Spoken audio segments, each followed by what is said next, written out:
Dear participants, welcome to the ITU Zero Project Joint special session on remote working and the new elevated importance to build flexible work environments that facilitate persons with disabilities socio-economic inclusion. So this special session held as a side event to the 14th Conference of State Parties to the CRPD, with overarching theme for this year is Building Back Better, COVID-19 Response and Recovery, Meeting the Needs, Realizing the Rights, and Addressing the Socio-Economic Impacts on Persons with Disabilities. So my name is Rati from ITU Office for Europe. Let me quickly describe myself. I'm an Asian woman with medium black straight hair. Hopefully I still looks like in my 20s. I'm wearing red dress here, sitting in my living room. So I will be your co-moderator today for the session, and with my colleague here, Robin from the Zero Project. So Robin, if you could briefly introduce yourself. Certainly, thank you, Rati. So for those of you who can hear me but cannot see me, I am a white male in my early 30s, short brown cropped hair. I'm wearing, according to the season, a light blue blazer with a striped dress shirt and a dark navy blue tie. I almost blend in with my virtual background, which is also very baby blue today. And given that it's a great joint event, I am on a virtual background, and to the right and to the left of me on the top is the Zero Project logo, a green seedling which emerges out of a circle, and the ITU logo, which has the words ITU over a blue globe and a lightning bolt which crosses diagonally from it. Those of you who would like to follow today's event in a separate caption viewer, perhaps with a font and captioning according to the speed you prefer, please follow along with the URL I posted here. Otherwise, you will be able to see the live captioning in the Zoom window directly. And also a big thank you to our international sign language interpreters today, Adam, and if I'm not mistaken, Susan. Thank you for making our event accessible today for all. Thank you, Robin. So Robin already explained about the captioning and ISL that's available here. I also would like to add this session is recorded, and the recording will be made available on the UN webcast and also on the event webpage. So by staying in this meeting, assume you will give us the consent to share this recording. So thank you for your understanding. And during the session, we ask you to kindly make sure you mute yourself to make the noise minimum. And we encourage you to use the chat function in this meeting room if you have any comments or questions throughout the sessions. So we are here delighted to be joined by Michael Fembeck here, the director of Zero Project, and also Yaroslav will join us shortly. He is the head of ITU Office for Europe. So they will deliver a brief opening address for the special joint session. I would like to invite first Michael to give his brief introductions. Michael, over to you. Well, thank you, Rati. Thank you, Robin. It's an honor and a pleasure to greet you and open this session. I'm Michael Fembeck. I'm the director of the Zero Project. According to my age, I have already some gray hair, although I still have almost all of them.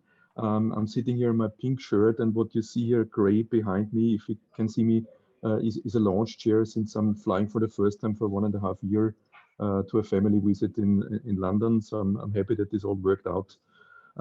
Just a few sentences before I hand back. We are really glad and happy to develop this cooperation with the ITU. Our joint effort is to create an ecosystem of innovators that work in the field of accessibility and inclusion related to ICT. We made some great progress in the past months of identifying, of giving awards, of screening who should belong to this ecosystem and open this community up new opportunities that they would not have without us and without this cooperation. That's the declared goal. One more sentence: we at the Zero Project are currently in the close to the finishing line of this year's call for nomination. It ends in the next days. It's all on accessibility.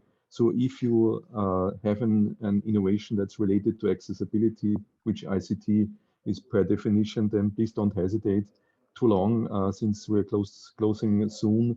Nominate your innovation. It will not only be part of the Zero Project with all the merits that come with getting an awardee, but everything else that we are jointly developing with partners like the ITU.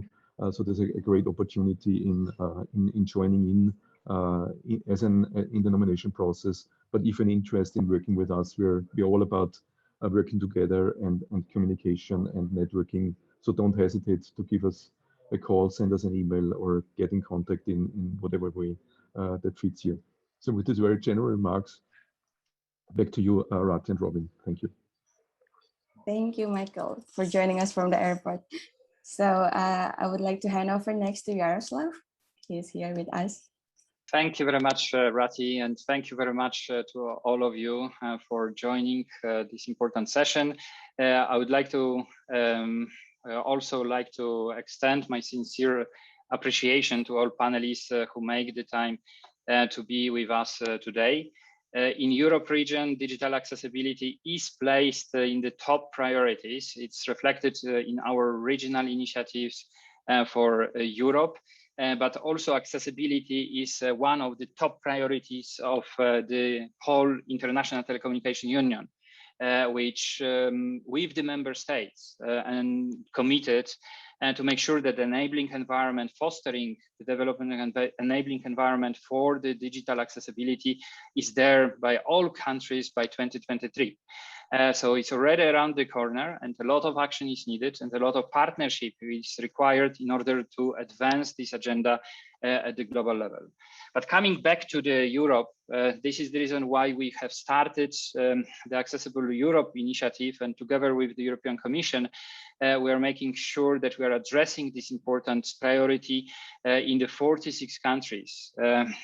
Focusing on the capacity building, regional events for awareness raising and knowledge exchanges, and very important policy guidance and strategy development with countries, for countries, what we are doing through the technical assessment at the country level. We are pleased today also to join forces with the Zero project to bring this critical discussion to you on the future of work and the elevated need to also ensure this new setting to be inclusive for all people, regardless of their ability, gender, and age. I'm also delighted to learn that one of our winners from Accessible Europe competition of this year is joining this discussion. We have been working for these past years to identify innovative digital solutions in accessibility through this contest, and I take this opportunity to encourage all stakeholders and knowing the startups and the research houses and the other enterprises who are working on the accessibility solutions to join us and share with the community on the results of their work and be the winner in the future. Just to close, let me thank our collaborator, the Zero project, for bringing the accessibility features to this meeting. It's very important, and that we are very much inclusive, in particular in this discussion. And I'm looking forward to our continuous and fruitful collaboration in the future. So thank you very much, and looking forward to the fruitful discussion. Thank you. Thank you, Yaroslav. Now we have more people joining us today. So we also have 5 excellent panelists with us here. Thank you so much for joining us today. So we will start the session with a 5-minute presentation and remark from each panelist on the topic. And we will follow this with interactive discussions. So we encourage you to post your comments or questions on the chat if you have during the session. So without further ado, I would like to first invite Roxana Wittmer-Iescu to present, to give her presentation. So Roxana is a senior coordinator and focal point on digital inclusion and ICT accessibility at ITU. She has been working in ITU development sector for over 23 years, contributing through her work in achieving the overarching goal of digital inclusion by promoting empowerment of all people through ICTs, regardless of age, gender, ability, or locations. So Roxana, the floor is yours. Thank you very much, Rati. Thank you, everyone. I'm very pleased to share this moment with you. And I will invite you to put the first slide of this presentation. So digital transformation, it requires a cultural change to adopt new ways of thinking, including the way we live, we learn, we buy, and we work. So the first slide, please.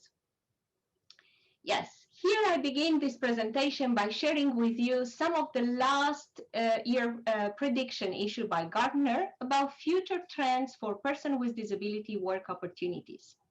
And it's particularly worth noting that the expectation in only 2 years from now is that the number of persons with disabilities employed will triple due to artificial intelligence and emerging technologies. And from business perspective, the person with disabilities inclusion in the work landscape will result into many benefits, such as 70% increase in productivity, 89% in retention, and almost 30% in profitability. In parallel, the European Parliament report entitled The Impact of Teleworking and Digital Work on Workers and Society, published just 2 months ago, indicates, based on a survey, that almost 90% of the respondents agree that telework and ICT-based mobile work improve work opportunities for persons with disability. And in addition, 70% indicated that also improve work opportunities for women with care, and 86 indicated that will also be profitable for work opportunities for people living in rural areas. Next slide, please. COVID was leveling the playing field between disabled and not disabled employees, and telework was a silver lining for workers with disabilities, and by now it proved the added value for inclusion in general. So since it's a key part of this digital culture, which involves to be inclusive, it is clear that teleworking will most likely remain a permanent feature of the future working environment to ensure inclusiveness of all, including persons with disability. So as a result, we can say that COVID-19 was a strong accelerator of digitalization and an unmissable opportunity for all of us to ensure that no one is left behind. Now, COVID has accelerated the move to remote working, to remote working, and also to the use of digital platforms. So, however, this can be both an opportunity or a barrier to employers with disabilities. I present you here the chart on digital platforms adoption in Latin America, issued last year in November it was. And I think it's self-explanatory. And this is also likely to be the case for other regions too. And as you can see, the lack of connectivity, accessible equipment, lack of digital skills and knowledge is yet a barrier that can keep the digital gap in place for persons with disability if these are not addressed. Next slide, please. How to address this gap between the purpose and the activities to be taken? So I was doing a Google Trends research, and I observed that following proportion of user search interest is in place. Very recently, it was done this week. So for each 96 searches for the terms of digital transformation, there is only 8 search for web accessibility. And for 60 search for remote work, there is only 3 search for web accessibility. So my interpretation of this result is that we still lack of awareness raising and knowledge on the importance of web accessibility to achieve a successful digital transformation and remote work. Next slide, please. So, therefore, to promote digital and socio-economic inclusion of persons with disability, mainstreaming ICT accessibility at all levels and by all stakeholders is key.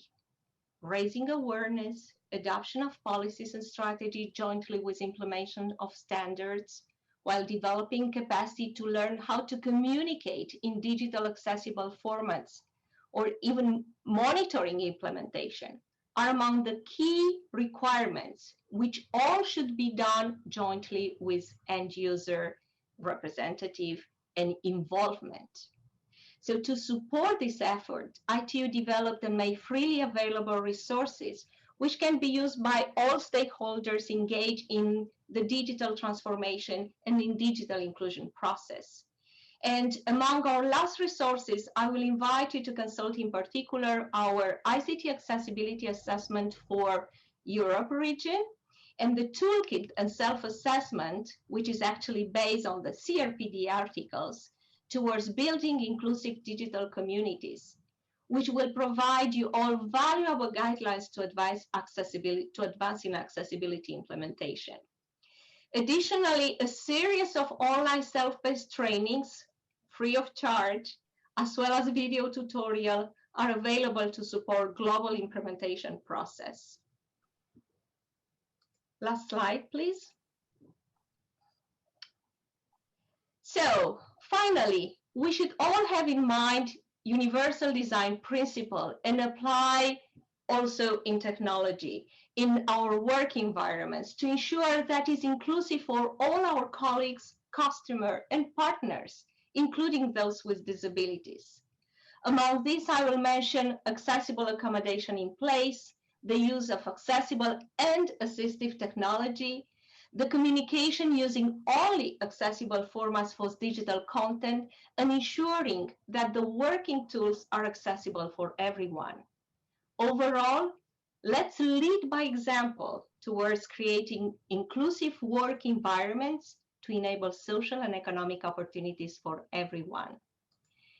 In the very last slide, I invite you and encourage you all to use and disseminate the ITU resources on ICT accessibility to jointly ensure that no one is left behind and we all contribute in building a more peaceful, better, and inclusive digital world.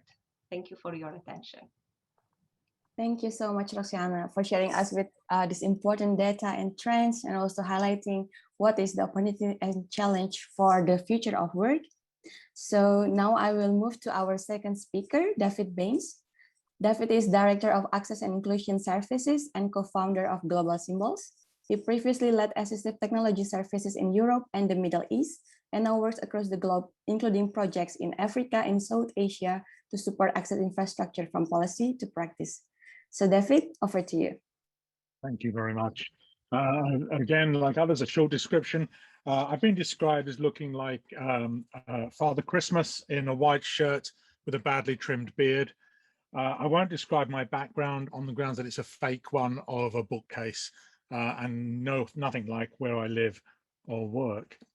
I wanted to sort of try and build upon a little bit of what Roxana said, but really try to drill this down into something which is quite practical. A lot of the work I've done recently around employment has been with small and medium-sized businesses rather than large corporates. And so some of the thinking that I'm going to share with you is driven a little bit by some of those changes. But with that, I just wanted to mention Jack Dorsey at Twitter is often quoted as saying that during COVID and during the change, the new normal, employees could work at home forever.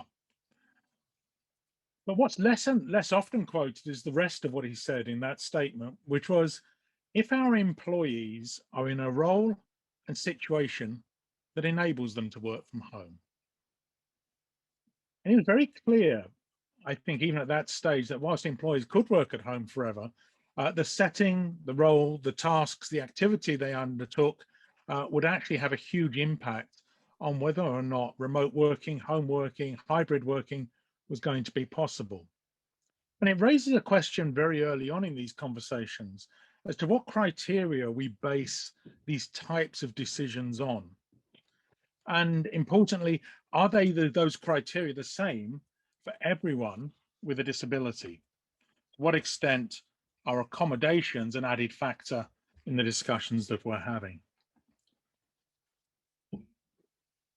And understanding the scale of the transformation and what might need to be done to support and promote working from home or working from remote locations is quite important to understand.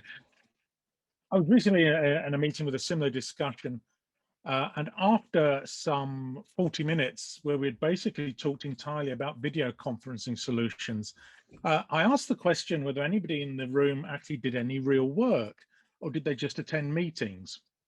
Because for many of us, actually, the work that we need to do, the tools that we need to do to work, are more about than just talking to colleagues, to customers, and so on. All the different aspects of the workplace need to be replicated across locations. That's going to include things like availability of files and data, how we create, store, manage, retrieve, and share information, how we message and communicate internally, both personally and in groups, how our project management tools and task allocation operate, time tracking tools, the implications for security and the use of VPNs. And in one company, a larger company, I admit, we actually identified 75 different productivity tools in use. Many of those were actually developed for implementation within a network, within a building, rather than for remote access. So the role and the technologies that are in place will have a big impact upon access to those devices. And people are going to need solutions to work from home. Computer, phone, headset, physical space, Wi-Fi or connectivity, printer, scanner, tablet, desk, seating. We'll need to explore how things like remote technical support and mentoring are provided to people. And as we add more strands and tiers onto this for people with disabilities, the availability of assistive technologies and the assurance that all of those productivity tools are accessible will become extremely important. But when we're talking about small and medium-sized businesses, the shift to accessibility of productivity tools that can be used remotely may be beyond their reach. And one of the problems and the challenges that we face as we look ahead is that many of the traditional workflows and the workarounds that people with disabilities have developed with their colleagues, with their teams, may no longer work, may no longer be effective in a remote setting. So we see a very dynamic situation. And that's going to be challenging as we start to design flexible workplaces and home working. And with that in mind, I wanted to just move us a little bit further on and make sure that we are thinking a little bit about the blurring of settings and contexts. Increasingly, we find that all of our activities, certainly during COVID, have been based upon working, learning, living, being entertained at home. But most funding of assistive technology is based upon the development of a rationale for its use in one single circumstance. That may be the workplace, it may be education, it may be independent living.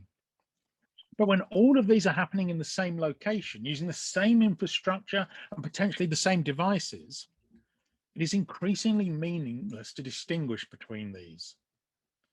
And our funders and our agencies are going to be challenged and should be challenged to support solutions and technologies that follow the user, and hence will need to have developed much wider success criteria than they currently use. There are real issues as well and challenges in terms of the health of people working in remote locations. And it seems likely to me, and in the work I've done in the past in other organizations, that as we move to decentralized working, that actually more employees may need accommodation to reduce the risk of acquiring conditions. But I want to come back to that Jack Dorsey quote, because not all jobs are suitable for working from home. Remote working has become the norm for white-collar workers. But many people with disabilities are not working in white-collar posts. They're in the service industries. They're working in blue-collar posts. When you talk about people with intellectual disabilities, as well as many other needs, actually the idea of being isolated and working from home has costs as well as some potential benefits. So increasingly we see companies discussing flexible or hybrid working, not rigid location decisions. And those mixed dynamics may well disadvantage some disabled workers who may find it harder to reach, be noticed by managers, get support when they need it. And I think we're beginning to understand that hybrid working has an impact on mental health through isolation and social exclusion, and those may be unacceptable costs to the community.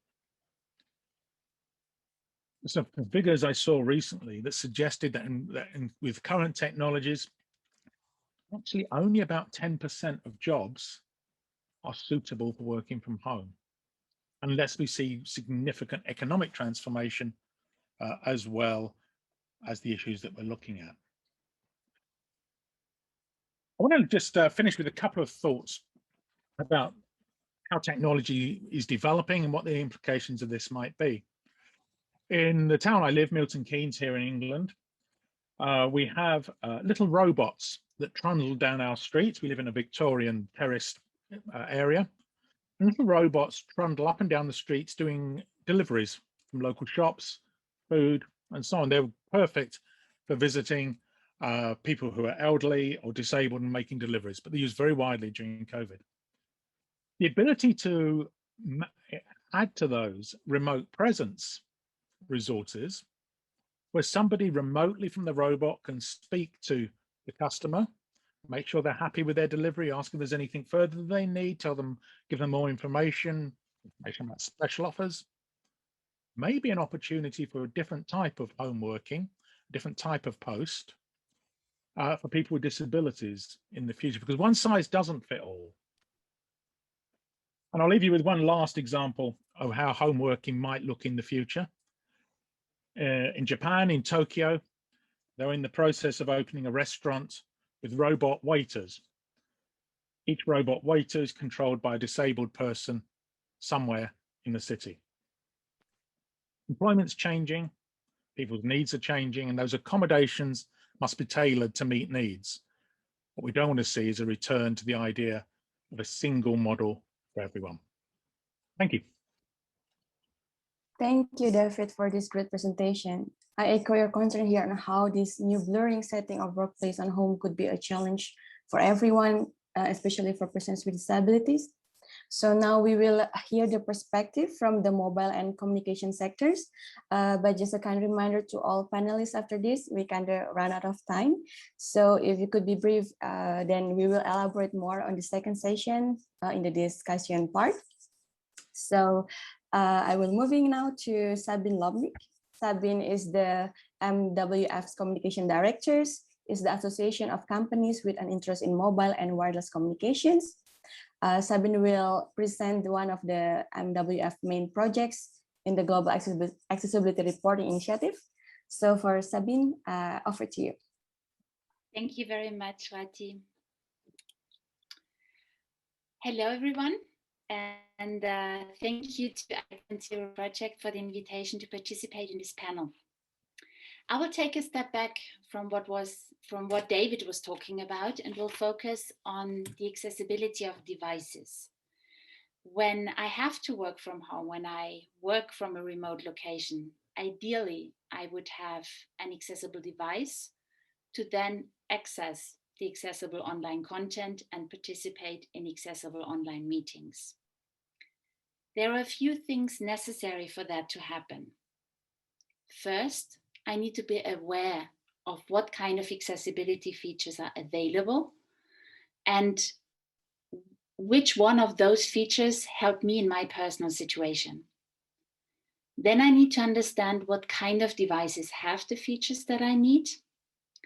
And thirdly, I will need to know how to use the features, how to switch them on, how to make use of them for my work. So from the MWF, we try to cover all three of those aspects in the Global Accessibility Reporting Initiative. And that is quite a mouthful. That's why in the short name, we call it the GARI project. GARI is a central source of information for mobile accessibility. So if you open your browser and you type in gari.info, you arrive at the website that looks like you see here on the screen.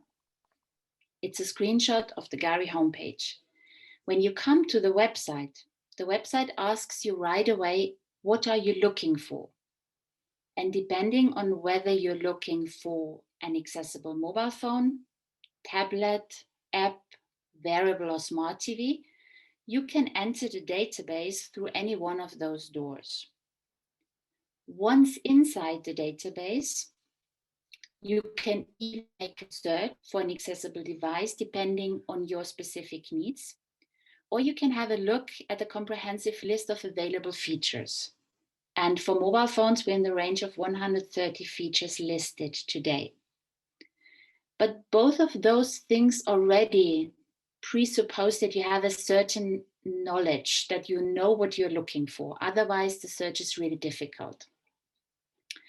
However, if you're very new to the topic, or if you're looking for advice for somebody else, you will first need a certain orientation. So for this, we have developed feature guides.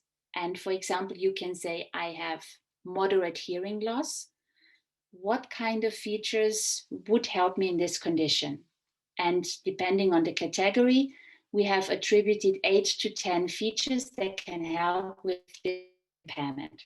Likewise, if you're looking for advice that you can give to an elderly person, or if you're deafblind, you're maybe an occupational therapist looking for features that can help deafblind clients. All of those features we also provide on the website. Since 2 years now, we have implemented in the website an outgoing user survey where we ask people what you need in addition to what you find already on the website, in addition to information on devices and features. And the big winner in the answers is always, I need information on how to use the features, because it's wonderful to have a device, but I'm sure that I'm not the only one who really is not aware of all the capabilities of my own devices. And we have certainly very knowledgeable users, but the majority of people is not well aware, is not well trained in what the devices can actually do. So in response to this, the past months, we have started to develop very short feature videos. This is 1 to 2 minutes long, and at least guides you in how to find the accessibility feature in your device and how to switch it on. Of course, this is not sufficient yet, because then you're still in a position where you have an accessible device. You now know what kind of feature helps you. You even know how to switch it on. Yet how to actually use it in your work, that needs another level of training. And that goes back to what David said. How do you provide the remote IT support? How do you get in touch and re-establish the workflow? Because likely you had colleagues that have helped you or that were already in a circle of work where all of those processes worked. So we cover the information on what's available. But then I look to my co-panelists, I look to the audience, because the step further needs strategic partnerships. We need to bring together all the stakeholders in the ecosystem with all the necessary information to provide it to the person who is in the remote location and who needs the help in the instant. So with this invitation to collaborate, I will conclude my presentation. If you want to get in touch, if you have an idea of how to use that information, how to join forces to make it work better in practice, please do get in touch. And I'm looking forward to the following discussions. Thank you, Sabine. Thank you for sharing this great initiative with us. So now I would like to move to our fourth panelist. It's Sabina Lobato from ONSE Foundation. Sabina is Director of Training, Employment, Operation and Transformation. She has over 20 years of experience in the disability sector linked to the ONCE Foundation. So Sabina, the floor is yours. Okay, thank you very much. Thank you, Rati. Thank you, Robin. Thank you to the Zero Project Foundation, Michael, for the invitation to talk in this very interesting event. What I will start saying is that it is clear the new normal will include more telework. Confinement show us that telework is possible in a large extent, and we learn that that also is possible for persons with disabilities. Our employment services all around Spain employ more of around 400 persons. Employ 80% of the staff are persons with disabilities. So we could experiment in our own colleagues how to solve and which are the main challenges in this. According to Eurostat, in Europe, 13% of population is in a form of telework. Only 7.5% in Spain previous to the pandemic. So we will need to see what will be the impact of this new normal with more telework. We started in the ONCE Foundation many years ago doing some research and reports. I'm saying many years ago when no one did telework, because we identified that this could be really an opportunity to make possible for more people to work in a mainstream environment. So we developed a platform called Televis Lab with the support of consultancy and accessibility division of Ilunion from the ONCE Social Group. And so our interest in this comes from many years ago. It is clear for me that telework promotes flexibility and work-life balance, adjusted to the needs of each individual. The common trend, even in organizations like us, is that what we say in Spanish, a solution coffee with milk for everyone, that I don't feel that is the solution. So we need frameworks that are flexible depending on the needs of the person. Clearly, telework also improves environment protection. This is something that is really important in terms of all organizations contributing to the SDGs and for a more sustainable world. Also, something that could be very interesting for employers is the cost reduction. And this is the in terms of cost, what is most seen, but it also is a less cost of working for the employee with a disability. And it is especially important when focusing on persons with, for instance, high accessibility needs or personal support needs. And in many cases, these persons are inactive because of the cost of working that works as an incentive, sorry. We could also check during the confinement a positive impact on absenteeism rates. It's clear for us that this was not normal situation, but in normal circumstances, we think also that telework also can have a positive impact on absenteeism, and also, for instance, in less in itinerary accidents. As some of previous speakers said, it has also negative consequences, like how to tackle the issue of isolation, because socialization is for a person with a disability, the work environment in sometimes is the main space for socialization. So this should be taken into account, and also not only for persons with disabilities, but the right to disconnection, that is also important. So in general terms, we consider very positive the progress in labor inclusion for persons with disabilities, thanks to telework. Also, we think that it could provide more mainstream options for more. and also have a higher impact to promote labor inclusion for women also. So things that should be taken into account is that telework need to be voluntarily accepted by the worker, can be in some cases imposed as a condition on the labor contract. On the other hand, also it is important to prioritize workers with disabilities when accessing to remote working measures offered by the employer. So the issue of voluntary acceptance of that is really important, and it is clear that it could imply a process of negotiation with the employer, and in many cases, some persons with disabilities will need support in this negotiation process. Also, it's important to think on telework as a right or an option, but not as an excuse to avoid labor inclusion of persons with disabilities, or even to avoid taking accessibility measures.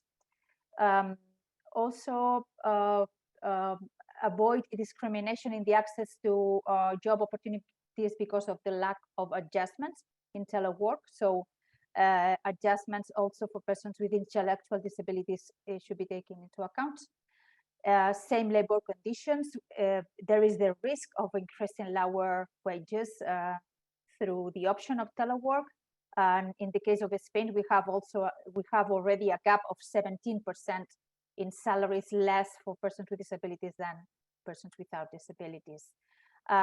Also, companies, employers should need to guarantee labor opportunities in terms of promotion and training when teleworking. So this should also be very warranty for persons with disabilities. And a very important topic is the issue of skills for remote working. So we are facing now a very strong programs dealing with digital gap and the training on skills to face digital transformation, but the collaborative way of working when you are on telework, etc., needs a very specific skills that should be included in training programs. Also, it's important to guarantee economic incentives for employers in the case of persons that telework, and also the right to return to present work in the company premises if the worker decides so. So just to finalize, also a reflection on saying that for some type of disabilities, because of the diversity that the disability has, we can consider that telework could be a less hostile environment for some type of disabilities, like behavior disabilities, like autism. So definitely it could lead employers to consider contracts to some type of disabilities with more support needs, and this moves me to consider that also supported employment should, the way of providing supported employment should evolve to adjust the needs of telework. Just to finalize, say that we developed two very interesting documents dealing with digital transformation and the digital economy within an initiative called Disability Hub, that is a transnational cooperation initiative promoted by the Untitled Foundation and co-financed by the European Commission. And we have two publications in this hub that are very interesting. One of them is called Making the Future of Work Inclusive for People with Disabilities. So I encourage you to consult. I will add the link to the chat. And that's all for my part. Thank you very much. Thank you, Sabina, for bringing these important points to us. So now I will need to move to our last but not least speaker. It's coming from a startup company who bringing the solutions to inclusive work and home environment. So we are having here Alberto Prieto with us. He is the sales manager of Visualify. So Alberto, the floor is yours. Thank you very much, Rati. Let me share my screen and let me know if you can see it.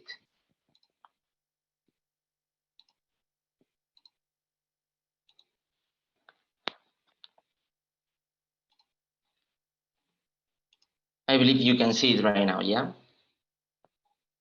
Perfect. So hello everyone, my name is Alberto Prieto, Business Development Manager in Visualfy. And first of all, thank you for the opportunity. And I think it's a actually very good timing also to place me at last. So I have the opportunity to introduce you innovative technology also, and how this solution can help to create a safe and autonomous workplace, specifically for co-working, libraries, and I think it's a great example that what we mentioned before, no? So looking for a tailored solutions to meet the needs.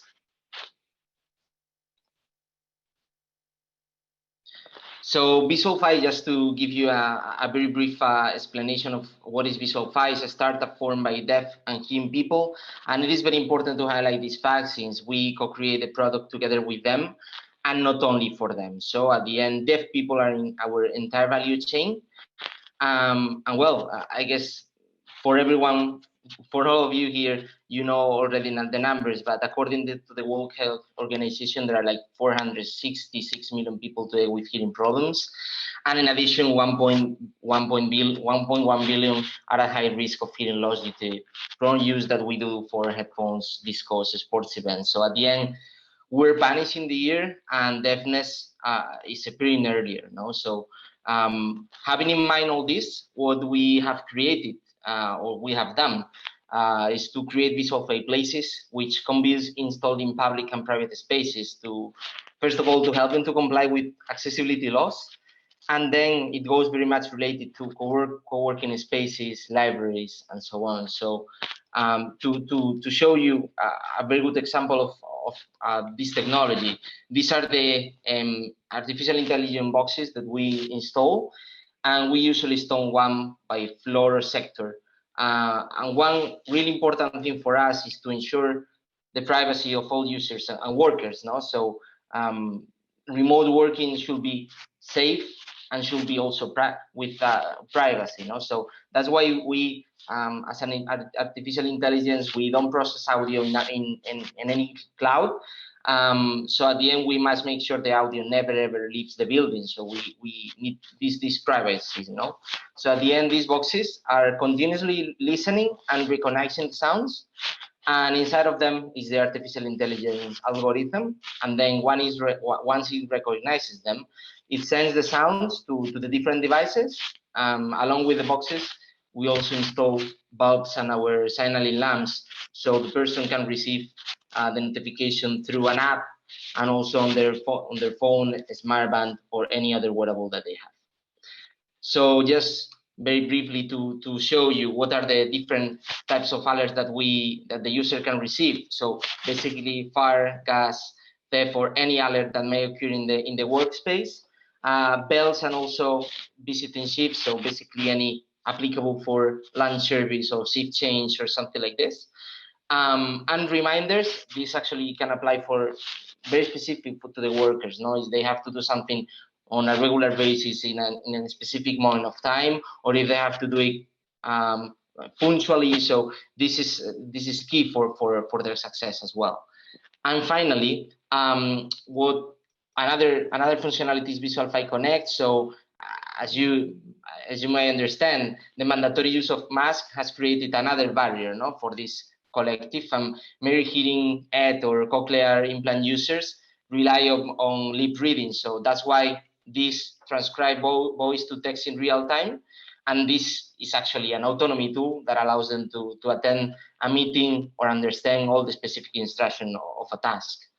And also any other type of punctual and recording alert, such closing doors or any other custom notification that can be controlled from a web control panel. Once again, thank you for hosting me here, and thank you for having us and give us the space to present this tailored and a specific solution. And any questions, I'll be happy to answer. Thanks, Alberto, for sharing Visualfy solution and mission to us. So this is the first part of the session. Before I'm handing over the moderation to Robbie, who will lead us through the discussion, I would like to invite everyone to do a group picture together. So if you could turn on your camera, for those who are willing to do so. It will be great. And I can see that people start turning on their camera. Let's try to pretend like we're having fun, okay?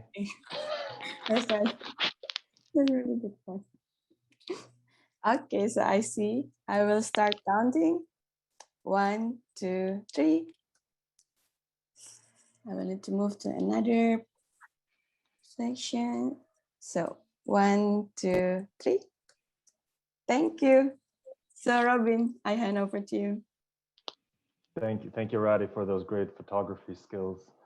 I would like to, as I've mentioned in the chat, just point out that Sabina will have to leave us at 5 p.m. and she was kind enough to share her contact information. So please feel free to take down her email address and reach out to her. Fundación ONCE is doing exceptional work. And especially if you are if you either speak Spanish or live in the Spanish speaking areas of the world, she's a great resource to have. So please do reach out to her. And Sabina, thank you for also joining us. With that being said, I would first like to open it up to the audience, to the participants, to get them engaged. Now, you've been waiting patiently and listening to all the presentations. So please come in for an intervention, put on your camera, identify yourself, and please ask a question. And we always appreciate comments and statements, but let's try to keep it at questions to get a conversation starting. Thank you very much. And either feel free to raise your virtual hand in Zoom or just come in and announce yourself with a question you might have.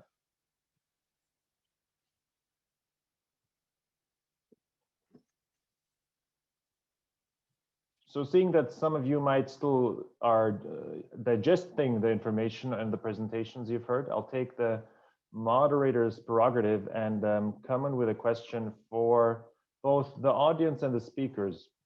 So as I was listening to your remarks and also looking back at our working title, or our title of our side event today, you know, remote working and work environment, for me at least, it starts and it ends with, you know, simply speaking, humans. I think it's a human-centric approach despite the technology we've been stressing. And I recently came across a 2021 Accenture survey, which has shown that while persons with disabilities are more aspirational than their peers, actually 60%, they are more likely to feel excluded in the workplace. So my question is, how do each and every one of us, both persons with and without disabilities, change that? How do employees, and some of us are employees at companies, at organizations, at startups, as SMEs, how can we come in and change the fact that while persons with disabilities have aspirations, they are 1.6 times more likely to feel excluded in the workplace? And I was wondering if any of you have some approaches or, you know, maybe some homework for us to take home and to really ignite change within our own organizations.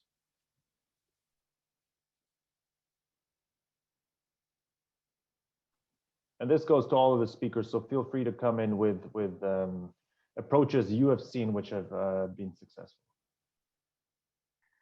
Okay, Robin, if you want, I can start saying that I think we have several and quite a significant number of examples on how increasing diversity and in particular including persons with disabilities have changed even the way of delivering services, and how also this has fostered innovation within companies. So I think this could be the most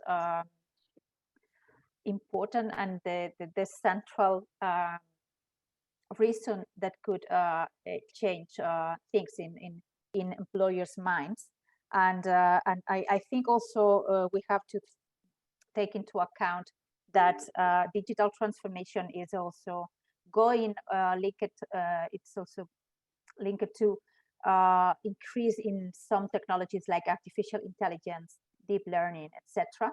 And there is now the risk of these technologies not being inclusive or even discriminating persons, including persons with disabilities. So the best way to approach this development of technology, including artificial intelligence, is to increase diversity in the teams that develop these technologies.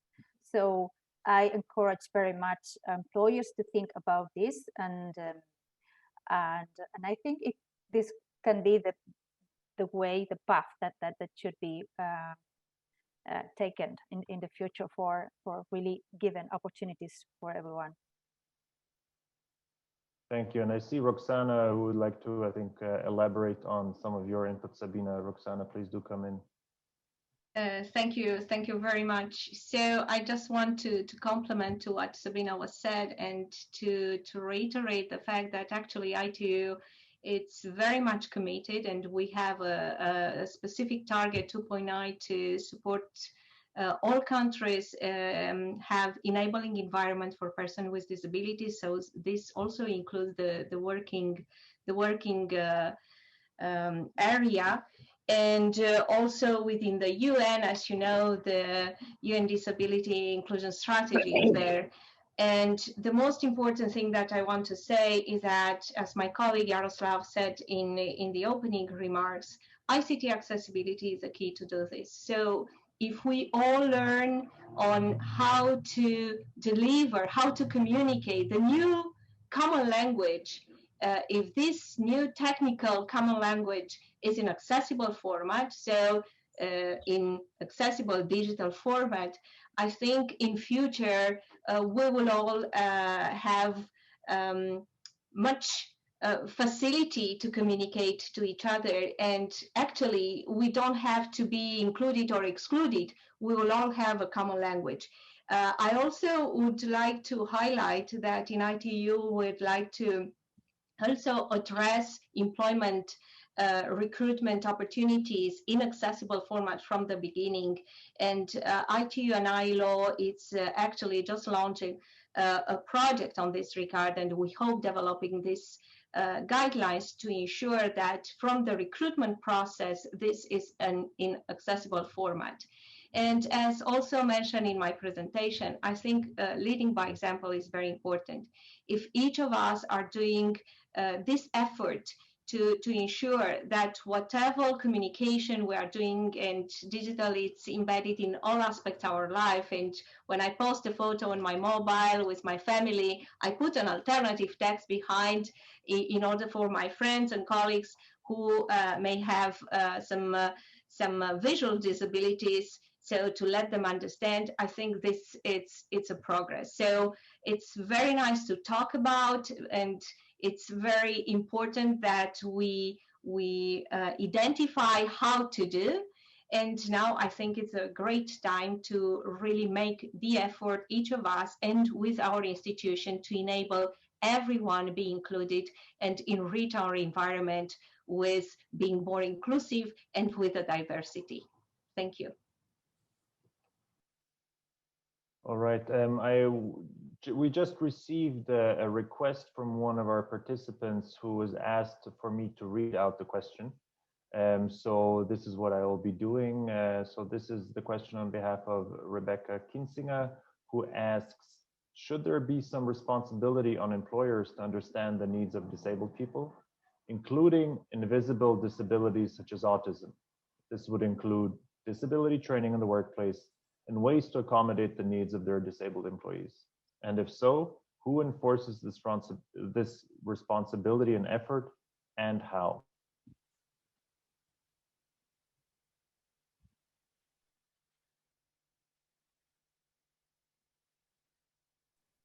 So basically the question, to synthesize it again, should employers be responsible for providing services, especially for invisible disabilities such as autism? And how could we enforce those responsibilities, perhaps be it legislative or other mechanisms? So any experiences or any best practices some of the speakers could point to? I can say, Robin, that at least in Spain, the engine that makes, in many cases, possible the progress in including disabilities with more support needs are organizations representing persons with those type of disabilities and their families.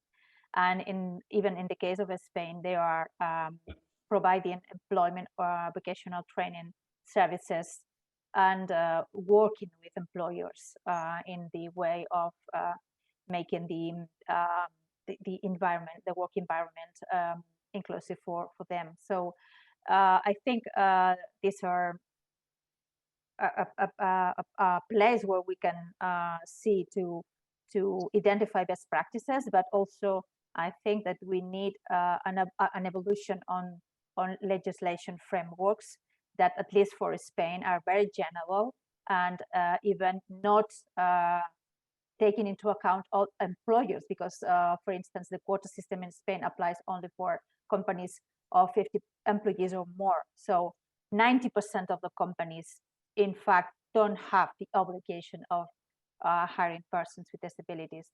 So I think it's a combination of many things, but these are the two things that I can say. And I'm sorry, but I have to leave. So I will be pleased to answer any question if you will send me an email. Thank you very much. Thank you, Sabine. I think that was a perfect input prior to your departure. Thank you for that. And to take Sabina and David, yes, I see your hand raised. Please do come in. Yeah, I just want to add that issue about small and medium-sized businesses. And first of all, I just want to make sure that we really do understand the challenge that SMEs are facing currently, simply to stay in business. And when we talk about adding extra obligations upon that sector, we may actually put many of those completely out of business.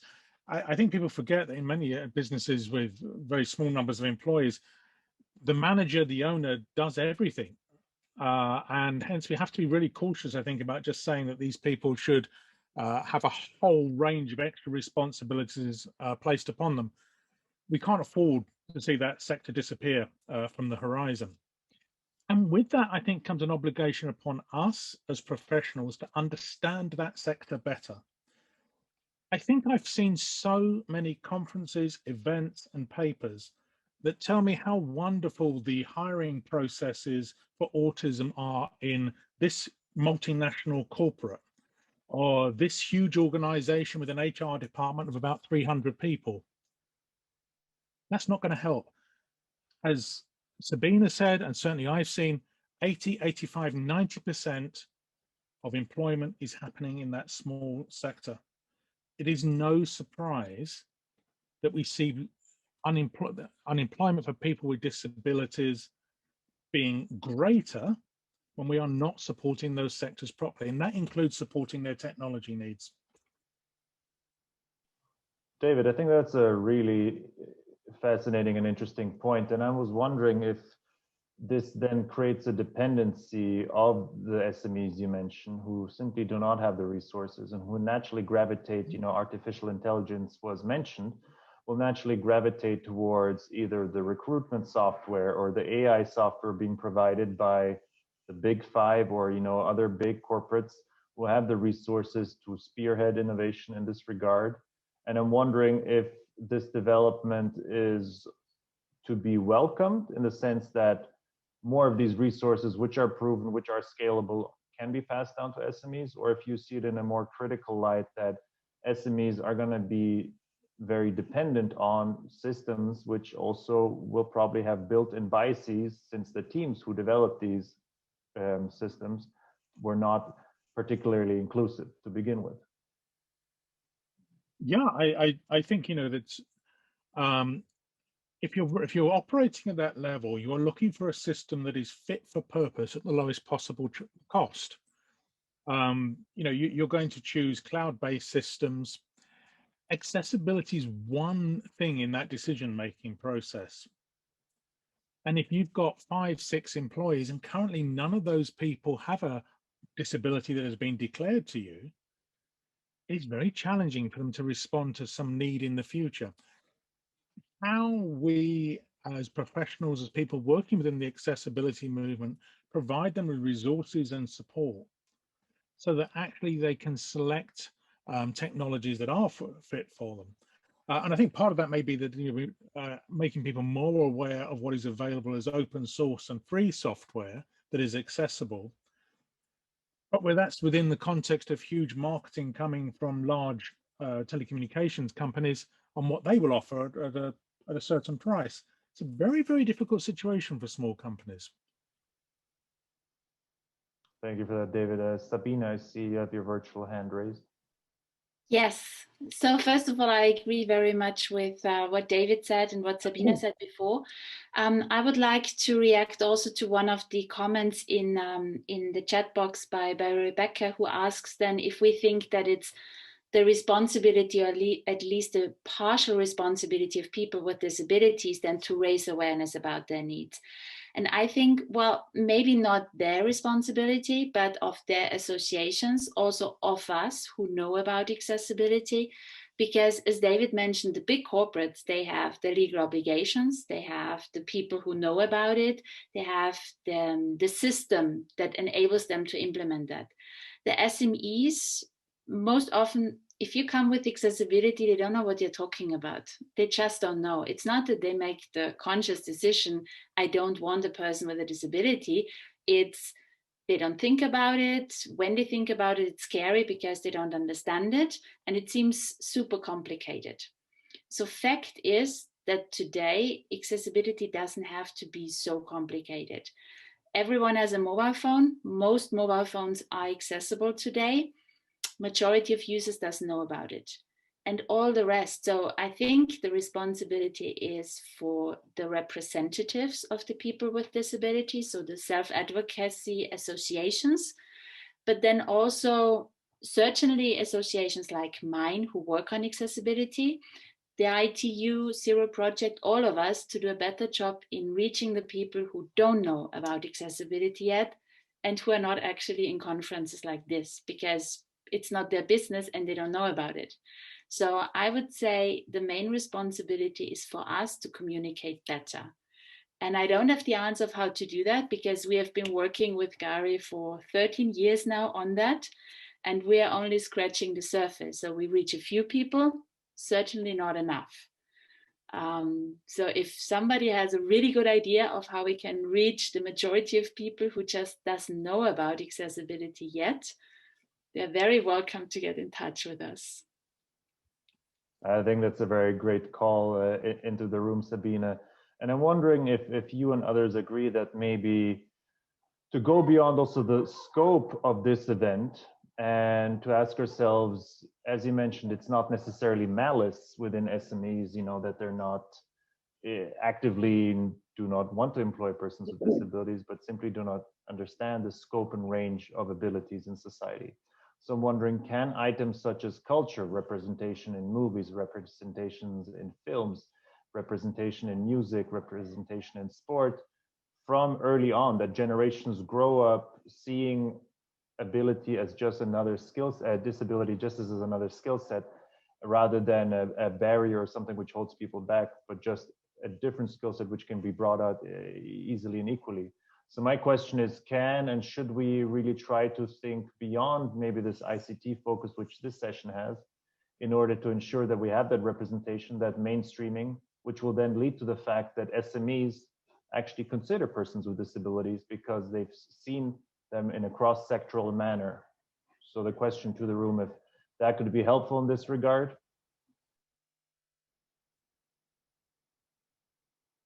Roxana, I see you have your hand raised. And Roxana, you're currently on mute. Yes, thank you for addressing this issue. So in fact, it's very important to change mindset. And I cannot agree more with what Sabine was saying, and we know now for so many years, and I really think that IT is doing great effort to address, and still, you're very right, Sabine, we still lack enough to raise awareness, to explain what it is. There is still confusion for some person about, so they say accessibility, but they are thinking to the affordability or to the access connectivity. And as you know, in some language, like in French, une personne accessible, an accessible person, it's someone who is very open and you can address very easily to. So the terminology is not very helpful. and we have to ensure that we address properly this issue, and perhaps having in mind this final goal and end goal and everything that we're doing. We want really an inclusive society in general. We want a better world. We don't want discrimination of any kind. So indeed, having more role models in television, in our photos, even in ITU, we were struggling that accessibility was always linked with a photo with someone in wheelchairs, which is not necessarily. So yes, I think everyone can and should make an effort to change mindset around the working environment. And as the colleague said, I think it was Alexandra, I was trying to respond to the chat, Alexandra. So I do believe that instead of creating isolation and working for silos, for persons with disabilities, for women, we have to have a holistic approach. We are all now, we are young, none of us is getting any younger, and we will all get older and with some age-related disabilities, and anyone can have an accident in any moment, and the whole life can change. So having a holistic approach, inclusive, and without any discrimination can be a huge benefit for all of us. Thank you. David, I do see your hand raised. However, I would like to give the floor to Alexandra Notnagel, who would like to come in with an intervention. She did post one of the questions which has got this conversation going. So I will let her intervene here, and David, please do come in after to complement her remarks. Thank you. So yeah, thank you very much. So for the context, just to let you know, so I'm on one hand disability advocate for many years in different structures, mostly in the research environment, and today I'm representing Atos, a very big IT company you may know. And there I'm the assistant program lead for our accessibility and inclusion program. So this discussion is especially interesting. And yes, I completely agree that it's the representatives of the companies like mine which should be here to discuss with you. And yeah, for the remote working, one of my questions that I raised was, yes, it's nice to see that now persons with disabilities that need remote working could show their potential and start working maybe the first time in a way that didn't even need them to disclaim that they are concerned by disability. But how should employees really react? So to be inclusive, to now use that and put persons in the future always in a remote working place might not be a solution that goes to inclusion, but rather to exclusion again, or insertion in a way, because the real participation on the work in case there's hybrid future workplace, so people working remotely and on site, remotely and in physical meetings, to guarantee a real participation, there might be the need of advocating for everyone being able to participate also on site. And this is something which needs to be discussed, because obviously big companies think about, oh, if people don't need to go anymore to the site, this means we don't need big rooms, the big space we have now, we can reduce it. And for persons with disabilities, this might also mean there's double cost, the remote workplace which needs to be adjusted and the workplace which is on site.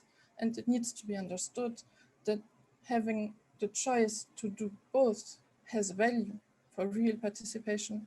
And I'd like to know the opinion about this hybrid workspace model for you from the speakers, and yeah, from the person with disabilities, obviously too, to yeah, how you see the opportunity as well as the risk of the now known remote working as a model for persons with disability to access the workplace. Thank you. Thank you, Alexandra. David, would you want to come in to answer that question, or did you have? Yeah, no, please. It was definitely relevant. Alexandra, I think the point you make is unbelievably important.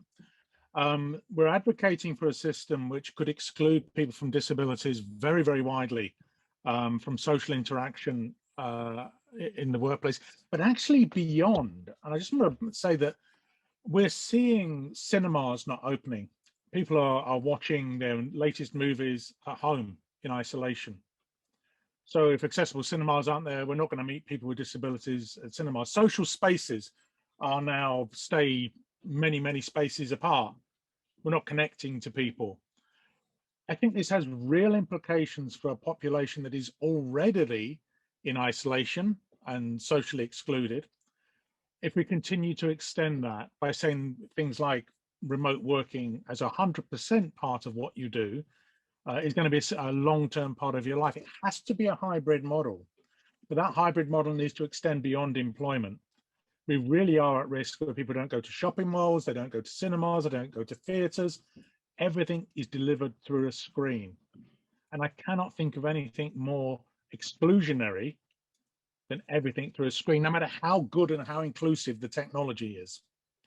And I just want to add one other thing, which I think turned up in the conversation, but I think it's important there. The level of digital skill required for this new normal, this future that we're outlining, is incredibly high. And how, whether it's small businesses, corporates, whether it's people who are not in employment, how they acquire the digital skills to be part of a society which uses digital connectivity to this extent is going to be critical. Because if you really want to see people who are going to be excluded, it will be those without digital skills. And we know that people with disabilities lag behind in opportunities to acquire digital skills.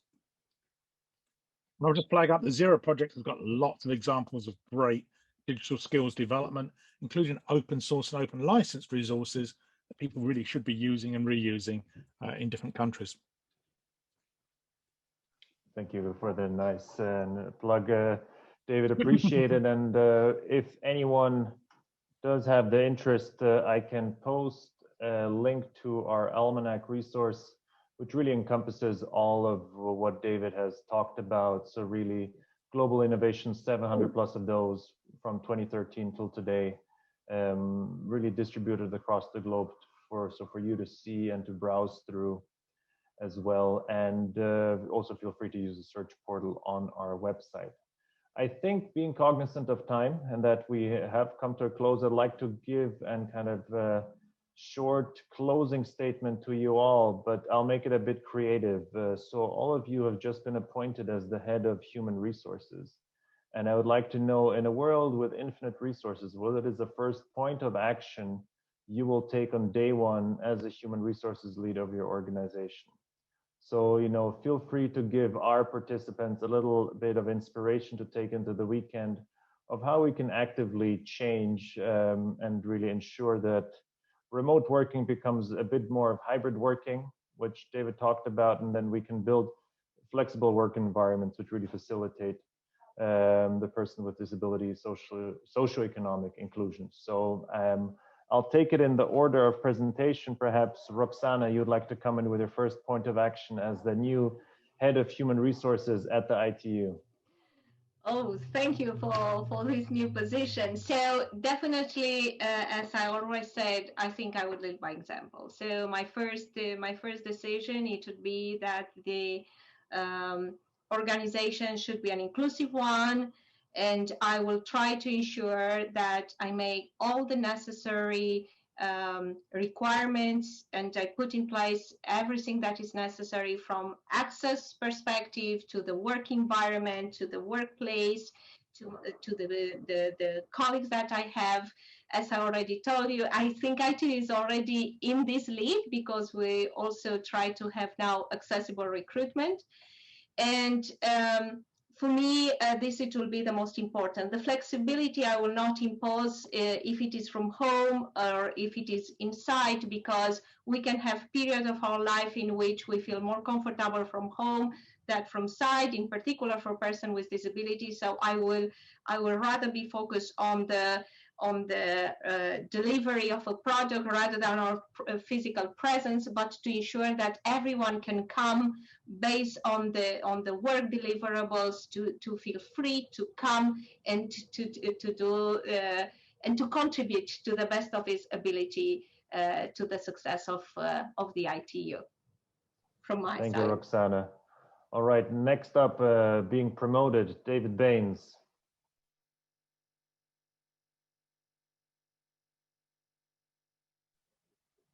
David, Apologies. As my business is a sum total of me, and some a few others. I like to think of myself as head of HR. I think that's a great position as I manage my own human resource. I think what I would really, as I connect, I have a lot of associates and partners that I work with, and some of those are people who haven't worked in this area very much. Finding, curating usable resources to help them start at a very low level and build up, and thinking beyond the specialist providers, looking at things like what is available for people to learn from on YouTube, the examples, curating that stuff, making it available to people. I like simple, easily digestible material because my brain won't cope with things more complicated. So if I want to bring people, if they're going to work remotely with me, I want resources. I want to be able to give them resources that they're going to be able to digest in minutes, not hours. Wonderful. Thank you, David. Next, Sabine. Okay, well, the MWF is a little bit more than one person, but not so many, more than 5 or no, 4 now altogether, because one left us for retiring. Infinite resources, definitely I would implement an accessibility training, a yearly one for the whole team, and then recruit people with disabilities, really build up the team. And also not only for specific positions, but also, for example, blind users, deaf users, really also have them train the team and bring their particular perspective, because I don't want just the person to fill that one specific position that anyone could fill, but with their specific advantages, their perspective, and their skills that they bring. And I won't go into detail for that, but I mean, just knowing that if you have the bilingual context of sign language and spoken language, everyone benefits. So I would tap into that potential and definitely have everyone train up in accessibility. Thank you, Sabine. And Alberto, please come in with your promotion as head of human resources. Thank you very much. First of all, well, I think I took some notes, and I'm sorry for that because I think it's very important, and I don't want to forget all this. And I think it's very important to make to be able to connect the triangle. So basically, all the parts are making this possible, and actually these are the ones that actually they need to make it even better. So I think all the importance of public administration, stakeholders like private companies, like startups. So I think we all have the knowledge. We just need to go and find a way. And if I will be like the head of human resources in this case, I think it's very important not to lose any talent just because someone has any disability. So I work in a company, in a startup that is actually formed by deaf and hearing people. And at the end, our public relationship director is a people with hearing loss and is one of the best person in the company. So I think that's the key of the success. So all the communication and all the connection of the stakeholders. Thank you. Well, for me, the positive takeaway is I gave you all infinite resources, and you all described very reasonable steps we can take already today, including everyone, persons with and without disabilities. They're out there. We don't need to find them. They're there.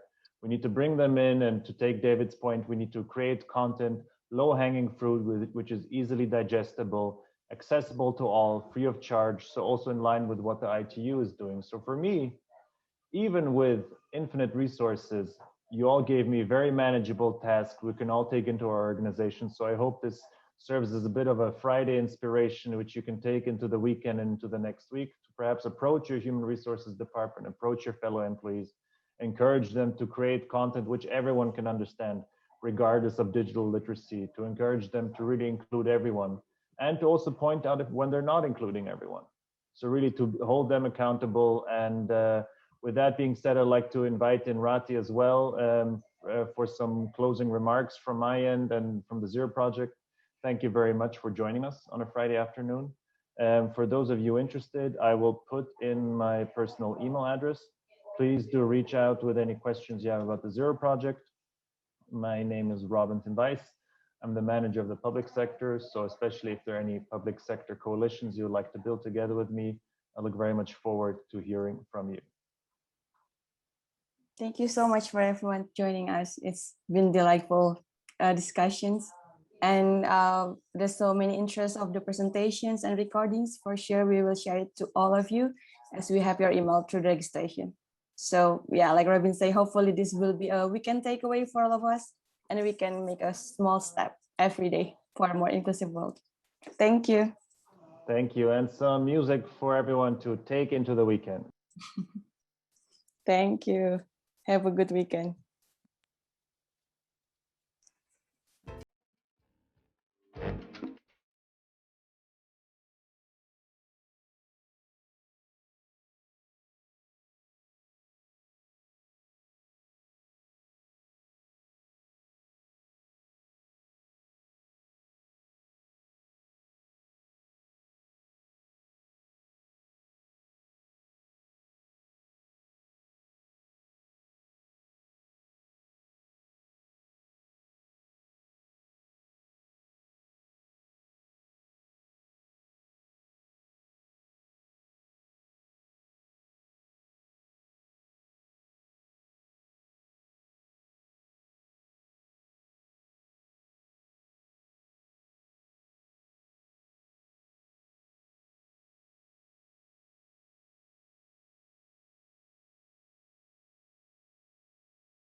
Thank you, everyone. Take care. Have a good weekend, Robin.